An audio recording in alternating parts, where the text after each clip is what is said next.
Alam nyo na ba to? Worldwide, zero remittance. Bago to. May 26 up to June 15. So, lalabas siya ng, kung may 31 ngayon, lalabas siya ng 20 days. Kung walang 31 is lalabas siya ng 19 days. Napakatagal nun, ha? Kung yung nakaraan, kung kukwentahin mo, bilyon yung mawawala sa Pilipinas dahil nga nag-zero remittance nung, parang ilang days lang ba yun? Nung kinuha si tatay nun, di ba nag-zero remittance sila?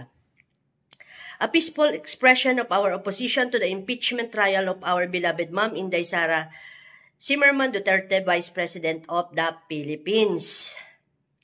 Ito nga yung pinaplano nila na gawin itong May 26 up to June 15. Kumbaga, pakikiisa nila. At kung ako kay Baby M, pakinggan niya to. Kung talagang mahal mo ang Pilipinas, nagpapakita ka ng suporta sa taong bayan, pakinggan mo yung mga tao. Pakinggan mo.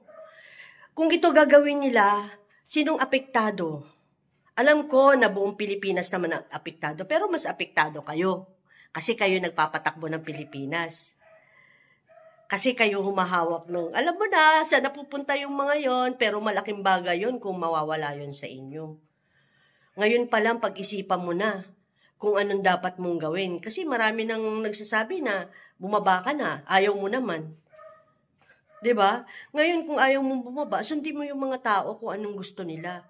Makipagtulungan ka, makiisa ka para mapabuti ang Pilipinas, hindi yung pansarili lang. Kung matutuloy nga tong zero remittance nito, talagang apektado kayo kasi mahaba-haba to. 20 days or 19 days siya aabutin. Ano na lang mangyayari kung mawala yun? Alam mo naman na ang mga OFW, salamat sa kanila, ang isa sa nagpapatakbo dito sa atin sa Pilipinas dahil yung mga pumapasok nilang remittance. Malaking bagay yun.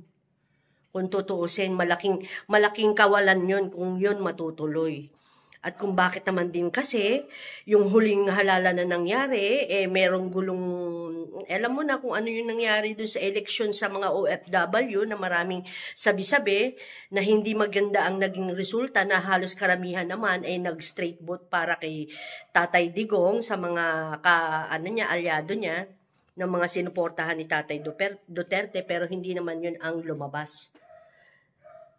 So, tapos naman na yun. Ngayon, ito ang kanilang hakbang na gagawin sa impeachment na gusto nyong gawin. At ito ang kanilang paghadlang. So, OFW, salamat sa inyo. God bless.